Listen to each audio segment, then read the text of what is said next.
Hi, I'm Pat Woods, the Director of Religious Education here at Abraham Lincoln Unitarian Universalist Congregation in Springfield, Illinois.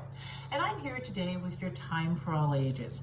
Today we're going to do something kind of fun. We're actually going to do a craft.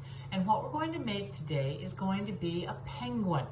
Now, in order to do this, George and I, that's my spouse, are going to have to trade the camera. So we're going to do camera tradies now. And this is George.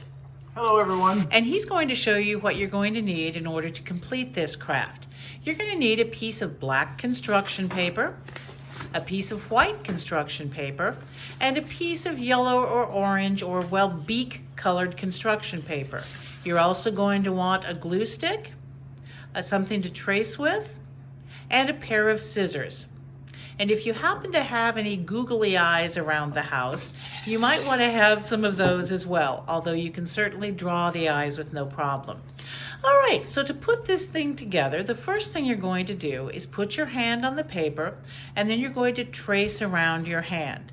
Once you've gotten your hand traced, you're going to cut out your hand, and make sure that on the top you leave yourself a little bit of a rounded area that sort of looks like the top of a penguin's head.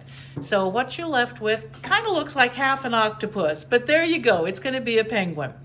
Now a penguin has to have a bib. And so what we're going to do is we're going to use our candlestick, of all things, to trace a circle on our white paper, and then we're going to cut that circle out. And what this is going to be is the front of the penguin, that little area where the penguins have all those white feathers in front, and it's going to go onto the front. Now it doesn't have to be a perfect circle, for goodness sake, it just needs to be a circle, and it will cover most of the penguin's front. Now a penguin's not a penguin without a beak, and so you're going to pick up your orange or yellow or beak colored construction paper, and we found that folding a flap at the bottom of it works really nicely, because then all you have to do is cut a triangle in that folded flap, and voila, with no tracing or anything, you have a beak that comes out perfectly. Well, now that we have all of our pieces, it's time to assemble our penguin. So the first thing we're going to do is get our glue stick out, and we're going to put a little bit of glue on the white bib that we're going to put on our penguin. And we're going to stick that just below his chin and right in the middle of his body. And then we're going to put a little bit of glue on one side of the beak, and we're going to put that just a little bit above that white bib. And then we're going to get our eyes, and you can do all kinds of things with this. If you have little pieces of foam, you could get little pieces of foam and draw the eyes on them, or you could do that with paper as well. Or if you happen to have some googly eyes, as we have here, you can put googly eyes on your penguin. And you'll put just a little bit of glue on the back of those, and then you'll be able to put your penguin together.